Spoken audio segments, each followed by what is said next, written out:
மாதிரி வாக்கு எண்ணிக்கை என்றால் என்ன? ஒரு தொகுதிக்கான தேர்தல் முடிவு என்னவாக இருக்கக்கூடும் என்பதை ஓர் ஆரம்ப நிலை அறிகுறியாக தெரிந்து கொள்ள வாக்கு எண்ணிக்கையின் தொடக்கத்தில் மாதிரி எண்ணிக்கை நடைமுறை ஒன்று நடத்தப்படுகிறது.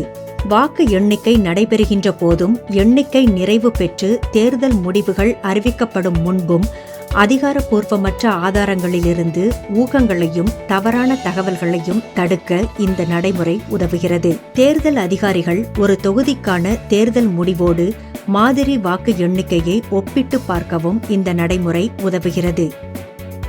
மாதிரி வாக்கு எண்ணிக்கை எப்படி நடத்தப்படுகிறது?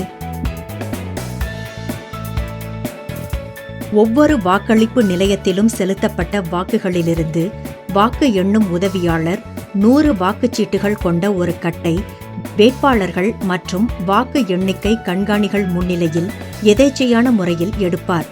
பின்னர் ஒவ்வொரு வேட்பாளருக்கும் அல்லது வேட்பாளர் குழுவுக்கும் கிடைத்த வாக்குகளை எண்ணுவார். வாக்குகள் எண்ணிச் சேர்க்கப்படும். ஒவ்வொரு வாக்களிப்பு நிலையத்திலும் செலுத்தப்பட்ட வாக்குகளின் எண்ணிக்கையில் உள்ள வித்தியாசத்தை விளக்க சதவீதங்கள் கொடுக்கப்படும்.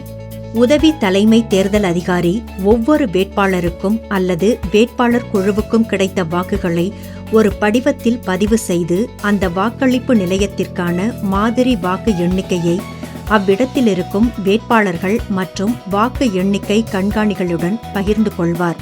வாக்கு எண்ணிக்கை இன்னும் நடந்து கொண்டிருக்கும் போது அந்த தேர்தல் தொகுதிக்கான மாதிரி வாக்கு எண்ணிக்கை ஊடகத்திடம் தெரிவிக்கப்பட்டு தேர்தல் துறையின் இணையதளத்தில் வெளியிடப்படும்.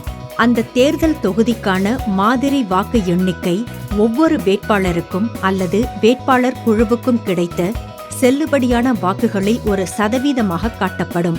இது மாதிரி வாக்கு எண்ணிக்கை என்பதால் தேர்தல் முடிவு வித்தியாசமாக இருக்கலாம். வாக்கு எண்ணிக்கை நிறைவு பெற்ற பின் தலைமை தேர்தல் அதிகாரி தேர்தல் முடிவை நேரடி தொலைக்காட்சியில் அதிகாரப்பூர்வமாய் அறிவிப்பார்.